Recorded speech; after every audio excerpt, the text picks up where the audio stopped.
नमस्कार दोस्तों, आज हम लोग न्यू एनसीईआरटी क्लास 7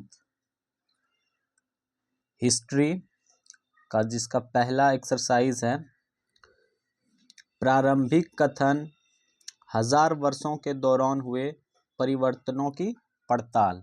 इससे पहले हम लोग क्लास 6 का सिविक्स, हिस्ट्री और ज्योग्राफी तीनों बुक कंप्लीट कर दिए गए हैं और अब ये क्लास 7 का आज से स्टार्ट होगा, जिसमें पहला हिस्ट्री स्टार्ट हुआ है। जो पहला एक्सरसाइज है प्रारंभिक कथन 1000 वर्षों के दौरान हुए परिवर्तनों की पड़ताल, जिसको आज हम लोग अच्छी तरह से रीडिंग लगाएंगे।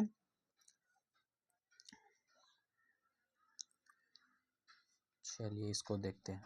मानचित्र 1। 12वीं सदी में भूगोलवेत्ता अल इद्रिसी को बनाया हुआ दुनिया के नक्शे का एक हिस्सा, जिसमें भारतीय उपमहाद्वीप को भूमि से समुद्र तक दिखाया गया है। यही है। अब इसको पढ़ते हैं। मानचित्र 1। मानचित्र 1 और 2 पर नजर डालिए। मानचित्र 1 अरब भूगोलवेत्ता अल इद्रिसी ने 1154 में बनाया था। पहला मानचित्र कब बनाया था, कौन बनाया था? तो अल इद्रिसी ने 1154 ईस्वी में बनाया था। यहाँ जो नक्शा दिया गया है वह उसके द्वारा बनाए गए दुनिया के बड़े मानचित्र का एक हिस्सा है।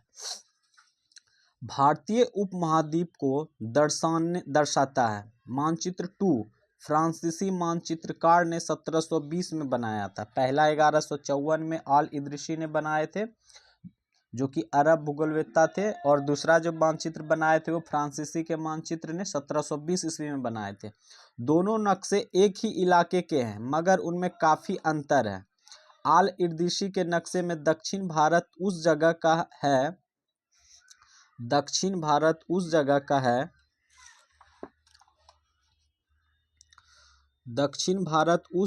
है जहां हम आज उत्तर भारत ढूंढेंगे, और श्रीलंका का द्वीप ऊपर की तरफ है। जगहों के नाम अरबी में दिए गए हैं। उनमें कुछ जाने पहचाने नाम भी है, जैसे कि उत्तर प्रदेश।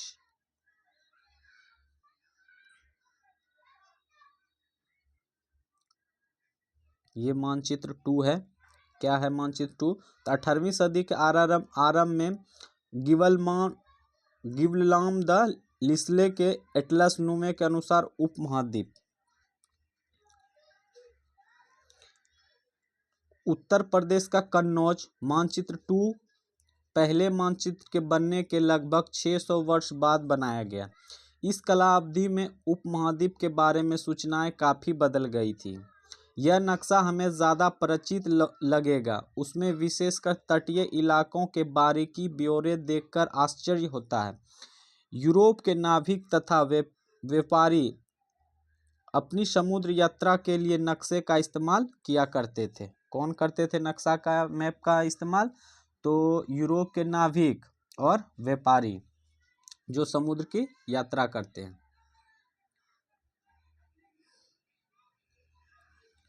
लेकिन अब भीतरी इलाकों पर नजर डालें। क्या इनमें उतने ही ब्यौरे हैं जितने समुद्र तट वाले हिस्सों में हैं? गंगा के मार्ग को देखें, इसे किस तरह से दर्शाया गया है?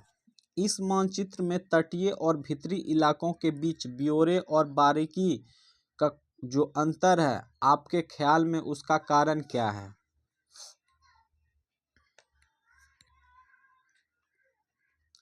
इतनी ही महत्वपूर्ण एक और बात यह है कि दूसरे युग तक मानचित्र अंकन का विज्ञान भी बहुत बदल गया था।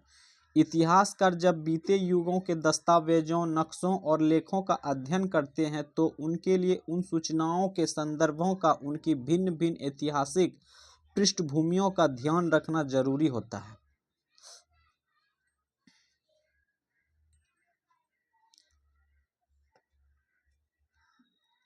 नई और पुरानी शब्दावली।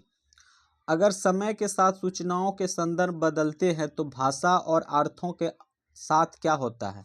ऐतिहासिक अभिलेख कई तरह की भाषाओं में मिलते हैं।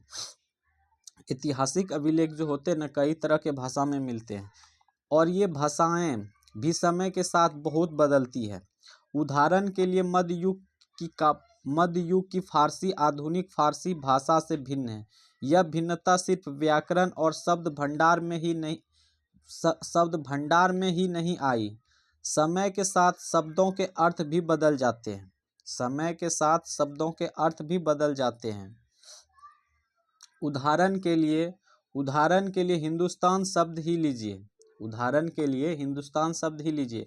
आज हमें इसे आधुनिक राष्ट्र राज्य भारत के अर्थ में लेते हैं।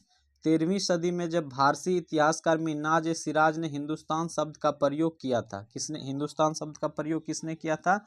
तो कब किया था? तो 13वीं सदी में। कौन? तो फारसी के इतिहासकार मिन्हाज-ए-सिराज ने किया था हिंदुस्तान शब्द का प्रयोग। तो उसका आज से पंजाब, हरियाणा और गंगा यमुना के बीच स्थित इलाकों से था। मिन्हाज-ए-सिराज जो हिंदुस्तान शब्द का प्रयोग किया था ना, तो उस समय क्या किया था 13वीं सदी में? तो हरियाणा, पंजाब और गंगा यमुना के बीच में जो इलाका था ना, उसके लिए हिंदुस्तान शब्द का प्रयोग किया था। लेकिन अभी जो हिंदुस्तान शब्द का प्रयोग हो रहा है वो हमारे पूरा भारत के लिए हो रहा है। उसने इस शब्द का राजनीतिक अर्थ में उन इलाकों के लिए इस्तेमाल किया जो दिल्ली के सुल्तान के अधिकार क्षेत्र में आते थे। संतलन के प्रसार के साथ साथ इस शब्द के अंतर्गत आने वाले क्षेत्र भी बढ़ते गए, लेकिन हिंदुस्तान शब्द में दक्षिण भारत का समावेश कभी नहीं हुआ। इसके लिए विपरीत 16वीं सदी के आरंभ में बाबर ने हिंदुस्तान शब्द का प्रयोग इस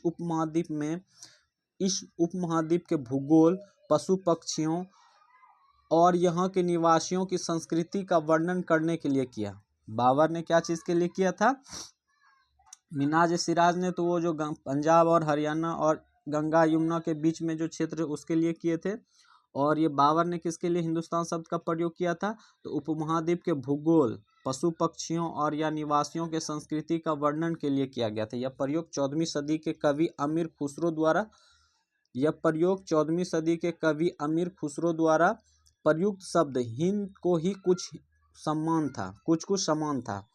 14वीं सदी में जो कवि थे अमीर खुसरो, उनके द्वारा प्रयुक्त शब्द हिंद के ही कुछ समान था।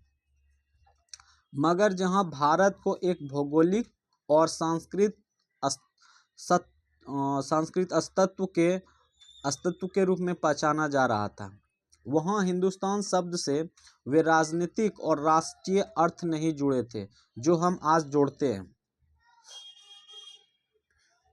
किसी भी शब्द का प्रयोग करने में इतिहासकारों को बहुत सावधान रहना चाहिए, क्योंकि अतीत में उन शब्दों के कुछ अलग ही अर्थ थे। उदाहरण के लिए विदेशी जैसा सीधा साधा शब्द ही ले लीजिए। ले लीजिए। हमारे लिए आज इसका अर्थ होता है कि ऐसा व्यक्ति जो भारतीय ना हो। मध्य युग में मानो किसी गांव में, अभी तो विदेशी किसको कहते हैं? जो भारत के निवासी नहीं हो, जो अदरवाइज दूसरे कंट्रीज के रहने वाले हो, उसको हम लोग क्या कहते हैं? विदेशी कहते हैं। लेकिन मध्य युग में मानो किसी गांव से दूसरे गांव को रहने वाले व्यक्ति को क्या कहते थे? तो विदेशी के रूप में जाना जाता था। चलिए इसको भी देख लेते हैं। क्या आपको ऐसे कुछ और शब्द का ध्यान आता है जिनके अर्थ भिन्न भिन्न संदर्भ में बदल जाते हैं? आने वाला कोई भी अनजाना व्यक्ति, मतलब दूसरे गांव से आने वाला कोई अनजाना व्यक्ति जो उस समाज या संस्कृति का अंग न हो, विदेशी कहलाता था। मतलब है कि अभी जैसे हम लोग मानते हैं कि विदेशी किसको कहते हैं? जो दूसरे कंट्री से या फॉरेन है उसको कहते हैं। लेकिन उस समय क्या मध्य युग काल में क्या कहा जाता था? विदेशी उसे कहा जाता था जो उस समाज संस्कृति के अंग नहीं हो और दूसरे गांव के रहने वाले हो। उसे हम लोग उस समय क्या कहते थे? विदेशी कहलाता था।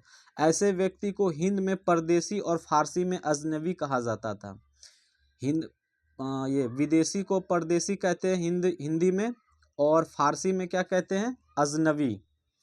इसलिए किसी नगरवासी के लिए वनवासी विदेशी होता था, और नगरवासियों के लिए वनवासी शब्द जो होता था ना, वो विदेशी होता था। किंतु एक ही गांव में रहने वाले दो किसान अलग अलग धार्मिक या जाति परंपराओं से जुड़े होने पर भी एक दूसरे के लिए विदेशी नहीं होते थे। इतिहासकार और उनके स्रोत। इतिहासकार और उनके स्रोत। इतिहासकार किस युग का अध्ययन करते हैं और उनकी खोज की प्रकृति क्या है, इसे देखते हुए अलग अलग तरह के स्रोतों का सहारा लेते हैं। उदाहरण के लिए पिछले साल आपने गुप्त वंश के शासकों और हर्षवर्धन के बारे में पढ़ा। इस पुस्तक में हम मोटे तौर पर 700 से 1750 ईस्वी तक लगभग 1000 वर्षों के बारे में पढ़ेंगे। इस काल के अध्ययन के लिए इतिहासकार जिन स्रोतों का प्रयोग करते हैं उनमें आपको बहुत सी बातें ऐसी मिलेंगी जो पिछले युग से वैसे ही चलती आ रही है। इतिहासकार इस काल के बारे में सूचना इकट्ठी करने के लिए अभी भी सिक्कों, शिलालेखों, स्थापत्य मतलब भवनों की कला तथा लिखित सामग्री पर निर्भर करते हैं, पर कुछ बातें पहले से काफ़ी भिन्न हैं। इस युग में प्रमाणिक लिखित सामग्रियों की संख्या और विविधता और आश्चर्यजनक के रूप से बढ़ गई। इसके आगे इतिहासकार सूचनाओं से दूसरे प्रकार के स्रोतों का इस्तेमाल करते हैं। कागज का मूल्य। कागज का मूल्य, इन दो प्रसंगों की तुलना कीजिए। कागज का क्या मूल्य होता है, इसके बारे में हम लोग थोड़ा इसके बारे में देखते हैं क्या क्या डिफरेंसेस है। 13वीं सदी के मध्य में एक विद्वान को एक पुस्तक की प्रतिलिपि की जरूरत पड़ी। उसके पास उतना कागज नहीं था, इसलिए उसने एक ऐसी पांडुलिपि को धो डाला जिसकी उससे जरूरत नहीं था और उसके कागज को सुखाकर उसका इस्तेमाल कर लिया। मतलब पहले के ज़माना में उतना ये पेज वगैरह नहीं था कागज़, तो क्या कर रहे थे उस समय, पांडुलिपि जो होता था ना, तो उसमें जो एक्स्ट्रा था, जो यूजलेस था, जिसका कोई काम नहीं था, तो उसको धो के सुखा के फिर से उसमें कुछ नोट कर लिए। सेकेंड नंबर, एक सदी बाद अगर आप बाजार से कोई खाद्य पदार्थ खरीदते तो हो सकता है कि आपकी किस्मत अच्छी होती और दुकानदार वह वस्तु कागज में लपेट कर देता। तो कागज कब अधिक महंगा था और कब आसानी से उपलब्ध था, 13वीं शताब्दी में या 14वीं शताब्दी में?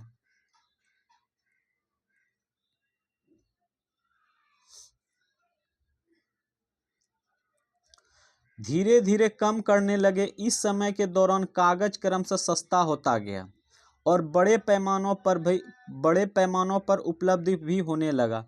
लोग धर्म ग्रंथ, शासकों का वृत्तांत, संतों के लेखन तथा उपदेश, अर्जियां, अदालतों के दस्तावेज, हिसाब तथा करों के खाते आदि लिखने में इसका उपयोग करने लगे।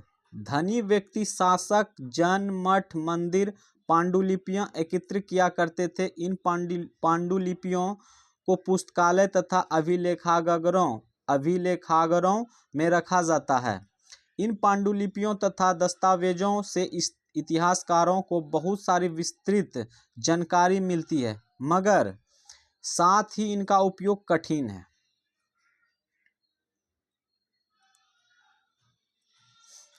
उन दिनों छापाखाने तो थे ही नहीं, इसलिए लिपिक या नकलनिवीस हाथ से पांडुलिपियों की प्रकृति बनाते थे। मतलब उस समय प्रिंटर नहीं थे, छापाखाने नहीं थे, तो उस समय क्या करते थे, एक लिखने वाले रहते थे लिपिक, और नकलनवीस उसको कहते हैं, जो कि कोई भी पांडुलिपि को देख के दूसरा पांडुलिपि तैयार करते हैं। अगर आपने कभी किसी मित्र के गृह कार्य की नकल उतारी हो तो आप जानते होंगे कि यह काम आसान नहीं है। मतलब पहले से एक पांडुलिपि बना हुआ है, उसको फिर से दूसरे में मतलब एक पांडुलिपि तैयार करना है देख के, तो उसी को हो गया नकल। अभी तो हम लोग किसी को निकालना है तुरंत जाके जीरोक्स करा लेते हैं, इजी हो गया, उस समय उतना इजी नहीं था। कभी कभी आपको अपने मित्र की लिखावट समझ में नहीं आती होगी और आपको मजबूर होकर अंदाज ही लगाना पड़ता होगा कि क्या लिखा गया है। फलस्वरूप आपके लिखे में मित्र के लिए हुए से कुछ छोटे मोटे चलिए पहले इसको देख लेते हैं क्या है, फिर आगे बढ़ेंगे।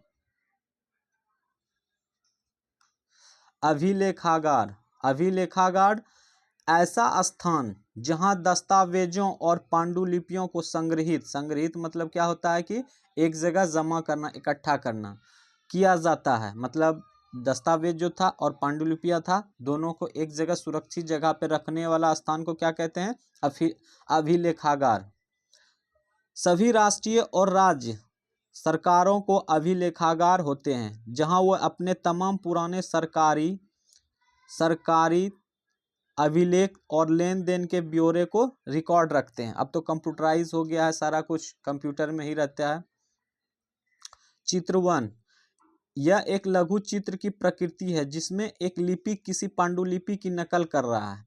इस चित्र का आकार सिर्फ 10.5 सेंटीमीटर से 7.1 सेंटीमीटर है। इस छोटे आकार के कारण इसे लघु चित्र या मिनिएचर कहा जाता है।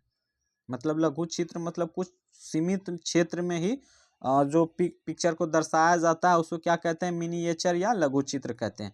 कभी कभी इन लघु चित्रों का प्रयोग लेख में आई पांडुलिपियों को स्पष्टता प्रदान करने के लिए किया जाता है। ये इतने सुंदर होते हैं कि आगे चलकर संग्रहकर्ता अक्सर इन चित्रों को पांडुलिपियों से अलग करके बेचने लगते थे। मतलब संग्रहकर्ता जो फोटो वगैरह बेचते हैं ना, तो वो क्या करते हैं कि पांडुलिपि में क्या है, पिक्चर भी है, फोटो भी है, उस फोटो के बारे में पूरा डिटेल्स दिया गया है। तो ये संग्रहकर्ता क्या करते हैं, उसका वो सिर्फ फोटो को निकाल के मार्केट में बेच दिया करते थे। प्रारंभिक कथन 1000 वर्षों। चलिए आगे बढ़ते हैं। अब ये क्या था यहाँ पे कि फलस्वरूप आपके लिखे में मित्र के लिखे हुए से कुछ छोटे मोटे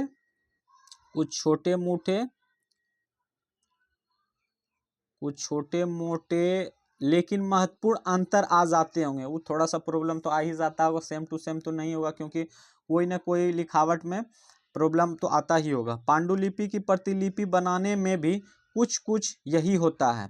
पांडुलिपि भी तो उसी तरह है, कौन बनाए, कौन खगोलविद बनाए थे, कुछ अपना लॉजिक लगाए होंगे तो वो भी समझ में नहीं आता है, तो सेम टू सेम तो नहीं हो सकता है। प्रतिलिपियां बनाते हुए लिपिक छोटे मोटे फेरबदल करते चलते थे। वहाँ अगर उनको जो चीज़ समझ में नहीं आता होगा उसी से रिलेटेड कोई शब्द अपना, जो नकलवासी थे नकल करते थे, वो अपना कुछ वर्ड ऐड करके आगे बढ़ते चले जाते थे। कहीं कोई शब्द, कहीं कोई वाक्य, सदी दर सदी प्रतिलिपियों की भी प्रतिलिपियां बनती रही और अंततः एक ही मूल ग्रंथ की भिन्न भिन्न प्रतिलिपियां एक दूसरे से बहुत ही अलग हो गई। मतलब नकल करते करते थोड़ा थोड़ा डिफरेंट हो गया और बहुत सारे प्रतिलिपियां बन गई जो कि थोड़ा थोड़ा सा डिफरेंट होते चले गया। इससे बड़ी गंभीर समस्या उत्पन्न हो गई, क्योंकि आज हमें लेखक की मूल पांडुलिपियां शायद ही कहीं मिलती है। जो ओरिजिनल पांडुलिपियां हैं ना, वो कहीं शायद कहीं कम ही देखने को मिलने लगा, क्योंकि उसका नकल करते करते सब कुछ नया नया वर्ड, नया नया पिक्चर उसमें ऐड होते चला गया। हमें बाद के लिपिकों द्वारा बनाई गई प्रतिलिपियों पर ही पूरी तरह निर्भर रहना पड़ता है। इसलिए इस बात का अंदाज लगाने के लिए कि मूलतः लेखक ने क्या लिखा था, इतिहासकारों को एक ही ग्रंथ की विभिन्न प्रतिलिपियों का अध्ययन करना पड़ता है। कई बार लेखक स्वयं भी समय समय पर अपने मूल वृत्तांत में शोधन करते रहते हैं। 14वीं शताब्दी के इतिहासकार जियाउद्दीन बर्नी ने अपना वृत्तांत पहली बार 1356 में और दूसरी बार 2 वर्ष बाद लिखा था। दोनों में अंतर, लेकिन 1971 तक इतिहासकारों की पहली बार वाले वृत्तांत की जानकारी ही नहीं थी। यह पुस्तकालय के विशाल संग्रहों में कहीं दबा पड़ा है। देखिए यहाँ पे एक इम्पोर्टेंट लाइन है जो कि एग्जाम में भी पूछा जाता है कि 14वीं शताब्दी के इतिहासकार जियाउद्दीन बर्नी ने अपना पहली वृत्तांत और दूसरी बार 2 वर्ष बाद, मतलब 1356 और 2 वर्ष बाद कितना हो गया, 1358। ये दोनों इम्पोर्टेंट है कि पूछ दे इसमें कि जियाउद्दीन बर्नी ने पहला वृत्तांत कब लिखा था, तो 1356 में। दूसरी वृत्तांत कब लिखा था, तो 1358 ईस्वी में।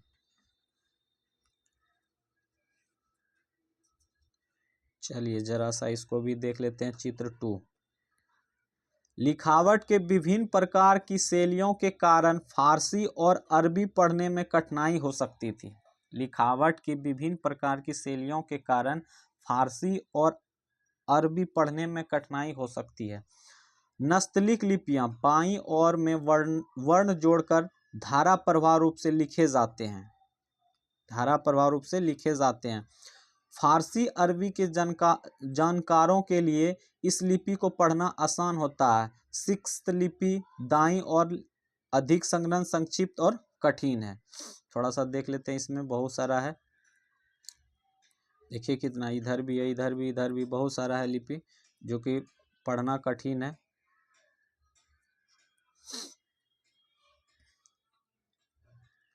नए सामाजिक और राजनीतिक समूह सन 700 और 1750 के बीच के 1000 वर्षों का अध्ययन इतिहासकारों के आगे भारी चुनौती रखा है। सन 700 और 1750 के बीच के 1000 वर्षों का अध्ययन इतिहासकारों के आगे भारी चुनौती रखता है। मुख्य रूप से इसलिए कि इस पूरे काल में बड़े पैमानों पर और अनेक तरह के परिवर्तन हुए।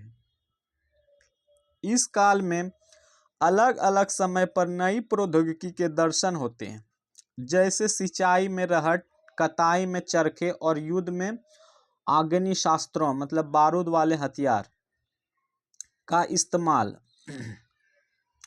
इस उपमहाद्वीप में नई तरह का खान पान भी आया, आलू, मक्का, मिर्च, चाय और कॉफी।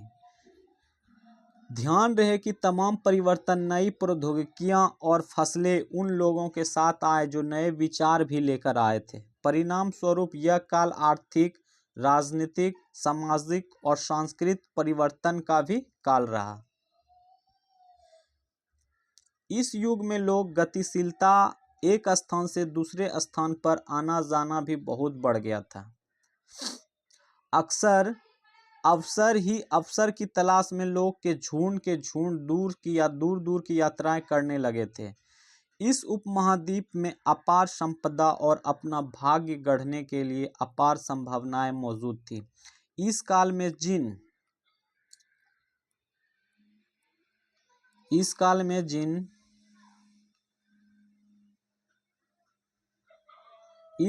जिन समुदायों का महत्व बढ़ा, उनमें से एक समुदाय था राजपूत।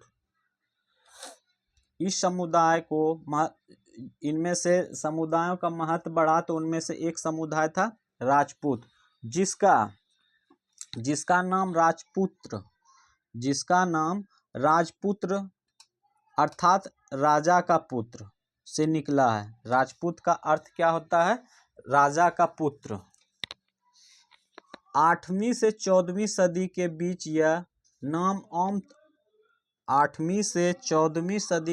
यह नाम आमतौर पर योद्धाओं के उस समूह के लिए प्रयुक्त होता था जो क्षत्रिय वर्ण के होने का दावा करते थे। राजपूत शब्द के अंतर्गत केवल राजा और सामंत वर्ग ही नहीं, बल्कि वे सेनापति और सैनिक भी आते थे जो पूरे उपमहाद्वीप में अलग अलग शासकों की सेनाओं में सेवारत थे। मतलब कहने का मतलब है कि राजपूत कौन होते थे? सिर्फ राजा और राजा के पुत्र ही नहीं होते थे, बल्कि सेनापति और सैनिक भी आते थे जो पूरे उपमहाद्वीप में सेनाओं से सेवारत थे। मतलब उसमें सेवा देते थे या सेवा से रिटायर्ड थे, वो सब क्या थे? राजपुत्र के इसमें आते थे।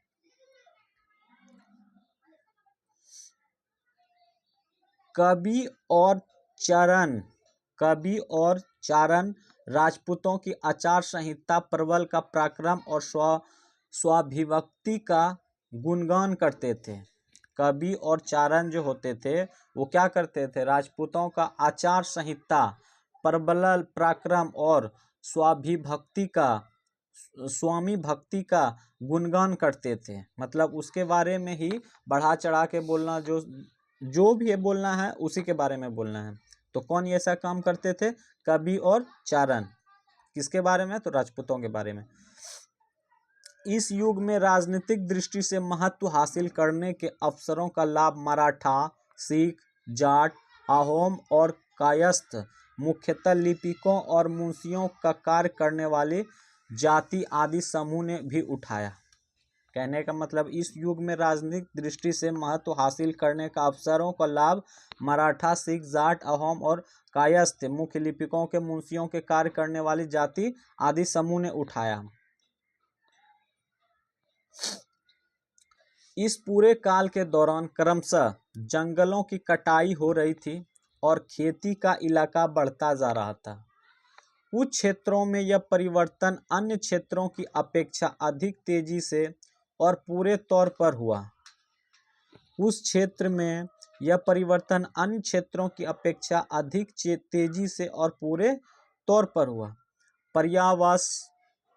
पर्यावास में परिवर्तन के कारण कई वनवासियों को मजबूर होकर अपना स्थान छोड़ना पड़ा। पर्यावास में परिवर्तन के कारण बहुत से वनवासियों को मजबूर होकर अपना स्थान छोड़ना पड़ा। कुछ वनवासी जमीन की जुताई करने लगे, कुछ कृषक बन गए।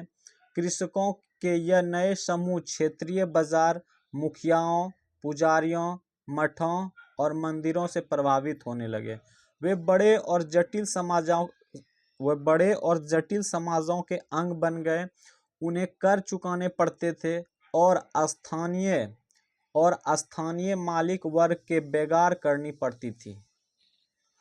परिणाम स्वरूप बेगार किसको कहते हैं? मतलब कि उसमें जैसे कोई राजा के यहाँ रह गया, वो अगर राजा का ही सारा काम काज संभालना, उसके लिए उसको कुछ तनख्वाह पैसा नहीं मिलना, उसको बेगारी में खटना कहता है बेगार। परिणाम स्वरूप किसानों के बीच आर्थिक और सामाजिक अंतर उभरने लगे। कुछ के पास ज़्यादा उपजाऊ जमीन होती थी, कुछ लोग मवेशी भी पालते थे और कुछ लोग खेती से खाली समय में दस्तकारी आदि कुछ काम कर लेते थे। जैसे जैसे समाज में अंतर बढ़ने लगे, लोग जातियों और उपजातियों में बंटे जाने लगे और उनकी पृष्ठभूमि और व्यवसाय के आधार पर उन्हें समाज में ऊंचा या नीचा दर्ज दिया जाने लगा। ये दर्जे अस्थायी नहीं थे। किसी जाति विशेष के सदस्यों के हाथों में कितनी सत्ता, प्रभाव और संसाधनों का नियंत्रण है, इसके आधार पर उसके दर्जे बदलते रहे थे। एक ही जाति का किसी क्षेत्र में कोई दर्जा हो सकता है, एक ही जाति का किसी क्षेत्र में कोई दर्जा हो सकता है और किसी अन्य क्षेत्र में कोई और। मतलब वो अस्थाई नहीं था। जो जितना भी उसका दर्जा जो जाति के द्वारा दिया जा रहा था ना, वो अस्थाई नहीं था, वो अस्थाई था। मतलब दिन पर दिन कोई भी सेक्टर में जाएगा, कोई भी क्षेत्र में जाएगा तो वो बदल दिया जाएगा। अपने सदस्यों के व्यवहार का नियंत्रण करने के लिए जातियां स्वयं अपने अपने नियम बनाती थी। मतलब अपने अपने कास्ट का जो है ना, वो खुद अपना नियम बनाते थे। इन नियमों का पालन जाति के बड़े बुजुर्ग की एक सभा करवाती थी। जैसे कि मान लेते हैं कोई कास्ट है, उसके लिए जो नियम होता था, मतलब कैसे कैसे नियम होना चाहिए, क्या करना चाहिए, क्या नहीं करना चाहिए, वहाँ बड़े बुजुर्ग की एक सभा करवाती थी, जिसे कुछ इलाकों में जाति पंचायत कहा जाता था। मतलब वो जो सब मिल के सभा जो करते थे उसको क्या कहते थे? जाति पंचायत कहा जाता था। लेकिन जातियों को अपने निवास के गांवों के रिवाजों को पालन भी करना पड़ता था। मतलब जो एक जाति के थे, उस जाति के लिए अगर कोई नियम बन गया है, वो पूरा जाति को, वहाँ के निवासी को उस नियम का पालन करना होता था। इसके अलावा कई गांवों पर मुखियाओं का शासन होता था। मिलाकर वे किसी राज्य को एक छोटी इकाई भर होती थी।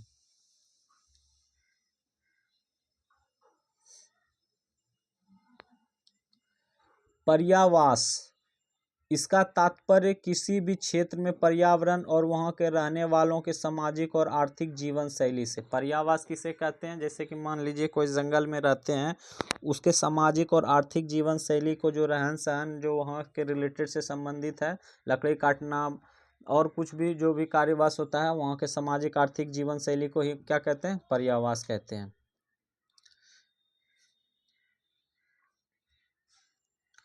इन अनुभाग में जो प्रौद्योगिकी, आर्थिक, सामाजिक और सांस्कृतिक परिवर्तन वर्णित है, उनमें से कौन कौन से परिवर्तन आपकी समझ में आपके शहर या गांव में सबसे महत्वपूर्ण रहे हैं?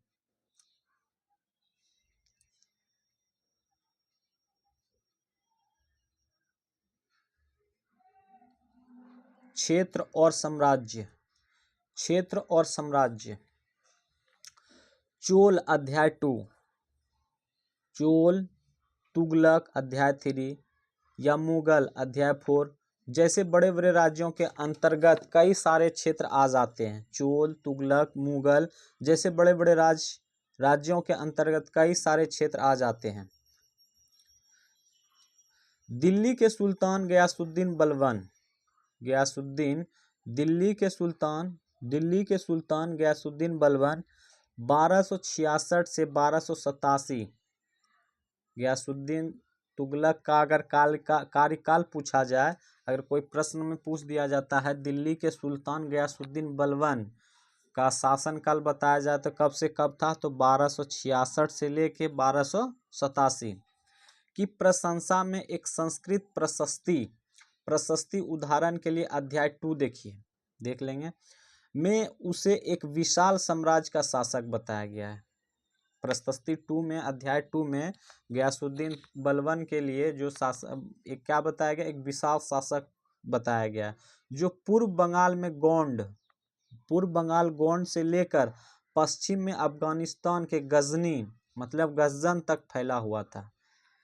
बलबन का जो फैलाव था, शासक जो करते थे, पूर्व के बंगाल गोंड से लेकर पश्चिम के अफगानिस्तान के गजनी मतलब गजन तक फैला हुआ था और उसमें संपूर्ण दक्षिण भारत मतलब द्रविड़ दक्षिण भारत भी आ जाता था। गोंड, आंध्र प्रदेश, केरल, कर्नाटक, महाराष्ट्र, गुजरात आदि भिन्न भिन्न क्षेत्रों के लोग उसकी सेना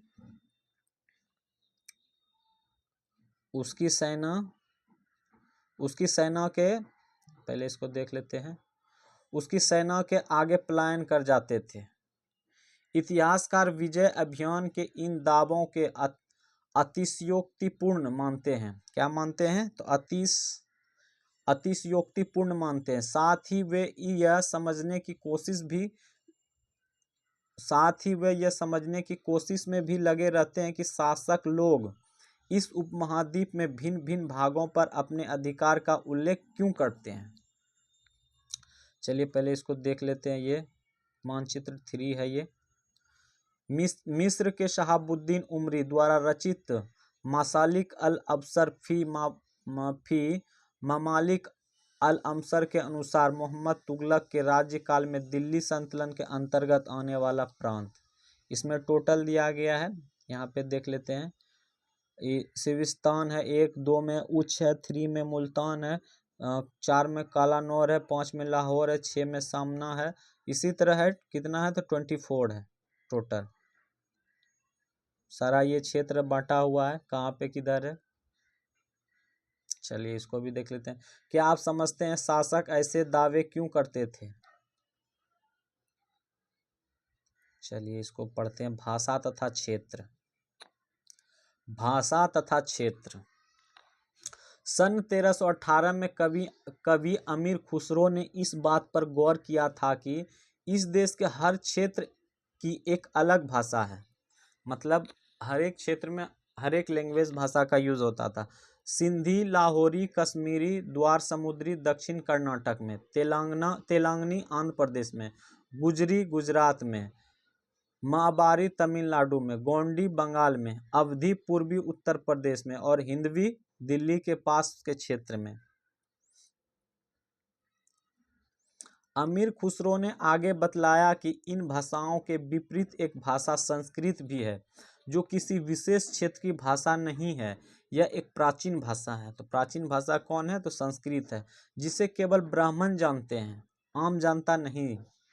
अमीर खुसरो द्वारा उल्लेखित भाषाओं की एक सूची बनाइए और एक सूची में उन भाषाओं के नामों को बनाइए जो उनके द्वारा उल्लेखित क्षेत्रों में आज बोली जाती है। जो नाम एक से है उन्हें रेखांकित कीजिए और जो नाम भिन्न है उन्हें चारों ओर घेरा खींच दीजिए। क्या आपने ध्यान दिया है कि समय के साथ भाषाओं के नाम बदल गए हैं? चलिए इसको भी देखते हैं। सन 700 तक कई क्षेत्रों में अपने अपने भौगोलिक आयाम तय हो चुके थे और उनमें अपनी भाषा तथा सांस्कृतिक विशेषताएं स्पष्ट हो गई थी। अध्याय 7 में आपको इनके बारे में और अधिक जानकारी मिलेगी। यह क्षेत्र विशेष शासक राजवंशों से भी जुड़ गए थे। इन राज्यों के बीच काफ़ी टकराहटें चलती रही। कभी कभी चोल, खलजी, तुगलक और मुगल जैसे राजवंश अनेक क्षेत्रों में फैला एक विशाल साम्राज्य भी खड़ा कर लेते थे। यह सभी साम्राज्य समान रूप से स्थिर या सफल नहीं हो पाते थे।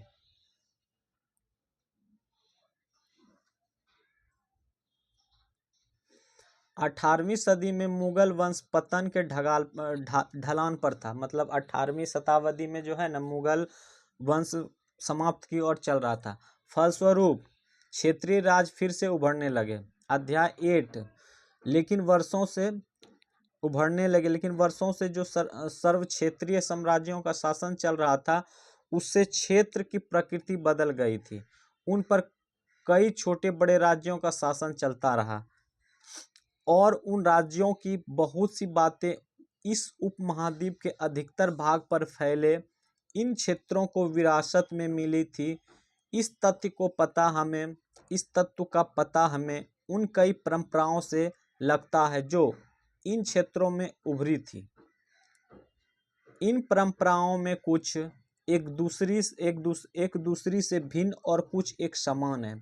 ऐसी परंपराएं हमें प्रशासन, अर्थव्यवस्था के प्रबंधन, उच्च संस्कृति तथा भाषा के संदर्भ में मिलती है। सन 700 से लेकर 1750 के बीच 1000 वर्षों में इन विभिन्न क्षेत्रों की प्रकृति एक दूसरे से कटकर अलग अलग नहीं पनपती थी। हालांकि उन चरित्र की अपनी विशिष्टताएं बनी रहती थी, मगर समन्वय की सर्व क्षेत्रीय ताकतों का प्रभाव भी उन पर पड़ता था। इधर क्या है जरा देख लेते हैं। पता लगाइए कि क्या आपका राज्य कभी इन सर्व क्षेत्रीय साम्राज्यों का हिस्सा रहा था। यदि रहा था तो कितने समय तक। पुराने और नए धर्म। इतिहास के जिन 1000 वर्षों की पड़ताल हम कर रहे हैं, इनके दौरान धार्मिक परंपराओं में कई बड़े परिवर्तन आए। दैविक तत्व में लोगों की आस्था कभी भी बिल्कुल ही व्यक्तित्व स्तर पर होती थी, मगर आम तौर पर इस आस्था का स्वरूप सामूहिक होता था। किसी दैविक तत्व में सामूहिक आस्था यानी धर्म प्रायः स्थानीय समुदाय के सामाजिक और आर्थिक संगठन से संबंधित होती थी। जैसे जैसे इन समुदायों को सामाजिक संसार बदलता गया, वैसे ही इनकी आस्थाओं में भी परिवर्तन आता गया। आज हम जिसे हिंदू धर्म कहते हैं, उसमें भी एक युग में महत्वपूर्ण बदलाव आए। जैसे हिंदू धर्म कहते हैं, उसमें भी महत्वपूर्ण बदलाव आए। इन परिवर्तनों में कुछ थे नए देवी देवताओं की पूजा, राजाओं द्वारा मंदिर का निर्माण और समाज में पुरोहितों के रूप में ब्राह्मणों को बढ़ता महत्व तथा बढ़ती सत्ता आदि। सांस्कृतिक ग्रंथों के ज्ञान के कारण समाज में ब्राह्मणों को बड़ा आदर होता था। इन्हें संरक्षण थे। नए प्रशासक जो स्वयं प्रतिष्ठा की चाह में थे, इन संरक्षकों का समर्थन होने के कारण समाज में इनका दबदबा और भी बढ़ता गया। संरक्षक मतलब कोई प्रभावशाली धनी व्यक्ति जो किसी कलाकार, शिल्पकार, विद्वान या अभिजात जैसे किसी अन्य व्यक्ति को मदद या सहारा देते हैं, उसके क्या कहते हैं, संरक्षक।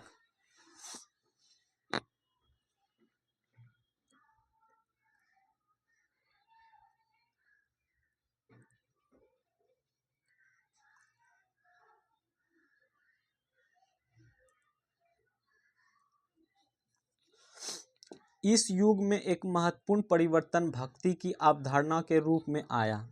इसमें ईश्वर की कल्पना एक ऐसे प्रमेय इष्ट देवी देवता के रूप में की गई थी जिस तक पुजारियों के विशद कर्मकांड के बिना ही भक्त स्वयं पहुंच सके। इस विषय में और साथ ही दूसरी परंपराओं के बारे में आपको अध्याय 6 में जानकारी मिलेगी। यही वह युग था जिसमें इस उपमहाद्वीप में नए धर्मों का भी आगमन हुआ। कुरान शरीफ का संदेश भारत में पहले पहल 7वीं सदी में व्यापारियों और अप्रवासियों के जरिए पहुंचा। कुरान शरीफ का संदेश जो भारत में पहले कैसे पहुंचा, तो 7वीं सदी में व्यापारी और अप्रवासियों द्वारा ही के जरिए पहुंचा। मुसलमान कुरान शरीफ को अपना धर्म ग्रंथ मानते हैं। कुरान शरीफ को मुसलमान जो है ना, कुरान शरीफ को अपना धर्म ग्रंथ मानते हैं। जैसे हम लोग मानते हैं कि इसको गीता, महाभारत, रामायण सबको मानते हैं, उसी तरह ये लोग क्या, मुसलमान कुरान शरीफ को अपना धर्म ग्रंथ मानते हैं। केवल एक ईश्वर अल्लाह ही सत्ता को स्वीकार करते हैं, जिसका प्रेम, करुणा और उदारता अपने में आस्था रखने वाले हर व्यक्ति के गले लगाता है, चाहे उस व्यक्ति की सामाजिक पृष्ठभूमि कुछ भी रही हो। मतलब कोई भी जाति से हो, उससे कोई प्रॉब्लम नहीं है, बस इंसान सही होना चाहिए, अच्छे आस्था होना चाहिए, करुणा होना चाहिए, उदारता होना चाहिए। ठीक है। कई शासक इस्लाम और इसके विद्वान धर्मशास्त्रियों और न्याय शास्त्रियों अर्थात उलेमा को संरक्षण देते थे। उलेमा मतलब उसके संरक्षण होते थे। हिंदू धर्म की ही भांति इस्लाम के अनुयायी भी अपने धर्म का अलग अलग तरह से व्याख्या करते थे। उसके जो उलेमा होते थे, अनुयायी जो होते थे, वो इस्लाम धर्म के अलग अलग तरह का व्याख्या करते थे। मुसलमानों में कुछ शिया थे जो पैगंबर साहब के दामाद अली को मुसलमानों का विधिसम्मत नेता मानते थे, और कुछ सुन्नी थे। कौन कौन थे? एक उलेमा कौन थे? एक कहाँ गए? इस्लाम अनुयायी थे, उसने मुसलमानों के पैगंबर साहब के अली नेता। कुछ सुन्नी थे, एक उलेमा था और दूसरा सुन्नी थे। सुन्नी जो थे खलीफाओं के प्रभुत्व के स्वीकार करते थे। इस्लाम के आरंभिक दौर में इस धर्म का नेतृत्व करने वाले खलीफा कहलाते थे, और आगे भी इनकी परंपरा चलती रही। इस्लामिक न्याय सिद्धांत, विशेषकर भारत में हनफी और शफी ऐसे सिद्धांत की विभिन्न परंपराओं में भी कई महत्वपूर्ण अंतर रहे हैं। ऐसे ही धर्म सिद्धांतों तथा रहस्यवादी विचारों को लेकर विभिन्नताएं देखने को मिलती है। समय और इतिहास के कालखंडों पर विचार। समय और इतिहास के कालखंडों पर विचार। इतिहासकार समय को केवल घड़ी या कैलेंडर की ही तरह नहीं देखते हैं, यानी कि केवल घंटों, दिन, वर्षों के बीतने के रूप में ही नहीं देखते। उनका नज़रिया यह है कि समय सामाजिक और आर्थिक संगठन में आने वाले परिवर्तन को झलकाता है। यह दिखलाता है कि विचारों और विश्वासों में कितना अस्थायित्व रहा है और कितना परिवर्तन आया है। यदि अतीत को समान विशेषता रखने वाले कुछ बड़े हिस्सों, युगों या कालों में बांट दिया जाए तो समय का अध्ययन कुछ आसान हो जाता है। 19वीं सदी के मध्य में अंग्रेज इतिहासकारों ने भारत के इतिहास को 3 युगों में बांटा था: हिंदू, मुस्लिम और ब्रिटिश। यह विभाजन इस विचार पर आधारित था कि शासकों का धर्म ही एक महत्वपूर्ण ऐतिहासिक परिवर्तन होता है, और अर्थव्यवस्था, समाज और संस्कृति में और कोई भी महत्वपूर्ण बदलाव नहीं आता है। इस दृष्टिकोण में इस उपमहाद्वीप की अपार विविधता की भी उपेक्षा हो जाती थी। इस काल विभाजन को आज बहुत कम इतिहासकार ही स्वीकार करते हैं। अधिकतर इतिहासकार आर्थिक तथा सामाजिक कारकों के आधार पर ही अतीत के विभिन्न कालखंडों की विशेषताएं तय करते हैं। पिछले साल आपने जो इतिहास पढ़े थे उसमें प्राचीन साम्राज्यों के कई प्रकारों का समावेश था, जैसे सरकारी संग्राहक, प्रारंभिक दौर के कृषिकर्मी,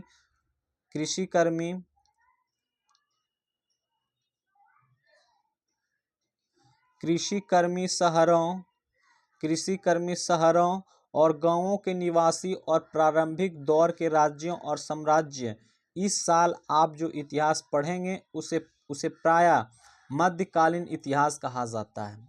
इसमें आपको कृषक समाजों का विस्तार, क्षेत्रीय और सामाजिक राज्यों के उदय, कभी कभी तो ग्रामवासियों और वनवासियों की कीमत पर प्रधान धर्मों के रूप में हिंदू धर्म, इस्लाम धर्म के विकास और यूरोप से व्यापारी कंपनियों आगमन के बारे में और विस्तार से जानकारी मिलेगी।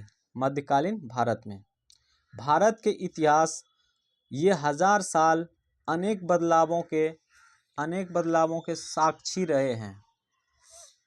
आखिर 16वीं और 18वीं शताब्दियाँ 8वीं या 11वीं शताब्दियों से काफ़ी भिन्न थी। इसलिए इस सारे काल को ऐतिहासिक इकाई के रूप में देखना समस्याओं से खाली नहीं है। फिर मध्यकालीन की तुलना प्रायः आधुनिक काल से की जाती है। आधुनिकता के साथ भौतिक उन्नति और बौद्धिक प्रगति का भाव जुड़ा हुआ है। इससे आज से यह निकलता है कि मध्यकालीन रूढ़िवादी था और उस दौरान कोई परिवर्तन हुआ ही नहीं। मध्यकाल जो था रूढ़िवादी था और उस दौरान कोई परिवर्तन हुआ ही नहीं। लेकिन हम जानते हैं कि ऐसा नहीं था। इन हजार वर्षों के दौरान इस उपमहाद्वीप के समाजों में प्रायः परिवर्तन आते रहे हैं और कई क्षेत्रों की अर्थव्यवस्था तो इतनी समृद्ध हो गई थी कि उसने यूरोप की व्यापारी कंपनियों को भी आकर्षित करना आरंभ कर दिया था। इस पुस्तक को पढ़ते समय आप परिवर्तन के चिन्हों तथा यह सक्रिय ऐतिहासिक प्रक्रियाओं पर ध्यान देते चलें और जब भी संभव हो इस पुस्तक में आप जो पढ़ रहे हैं उसकी तुलना आप पिछले वर्ष पढ़ी हुई बातों से करने की कोशिश करें। जहाँ भी संभव हो यह देखते हैं कि बदलाव हुए हैं और कहीं न कहीं और आज आप आसपास की दुनिया पर नज़र डालकर भी यह देखेंगे कि और भी क्या कुछ बदला है या वैसा ही रहा है। प्रारंभिक ये हो गया। चलिए ये पूरा एक्सरसाइज 1 कंप्लीट हो गया। कुछ प्रश्न है देख लेते हैं, ठीक है। 2 नंबर से देखते हैं। उल्लेखित बातें सही है या गलत। सन 700 के बाद के काल संबंध में अभिलेख नहीं मिलते हैं, ये गलत है। इस काल के दौरान मराठों ने अपने राजनीतिक महत्व की स्थापना की, हाँ किए थे, सही है। कृषि केंद्रित बस्तियों का विस्तार के साथ कभी वनवासी अपनी जमीन से उखाड़ बाहर कर दिए जाते थे, सही बात है, कर दिया गया था जिससे अप्रवासी हो गए थे सब। सुल्तान गयासुद्दीन बलबन असम, मणिपुर तथा कश्मीर का शासक था, नहीं। चलिए 3 नंबर प्रश्न देख लेते हैं। फिल इन द ब्लैंक्स को, रिक्त स्थानों को भरें। कौन नंबर है, क्या है। अभिलेखागारों में डैश रखे जाते थे, क्या रखे जाते थे, तो पांडुलिपियां।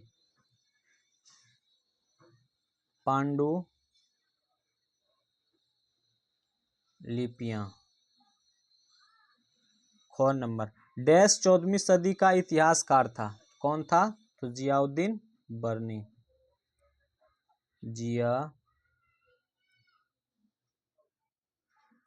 Ziauddin Barani. Go number. Dash dash dash dash और डैश उपमहाद्वीप काल के दौरान लाई गई कुछ नई फसलें थे, क्या क्या था, तो आलू, मक्का, मिर्च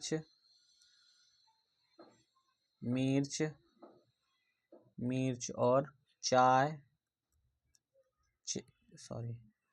चाय और कॉफी, इतना कुछ लाया गया था।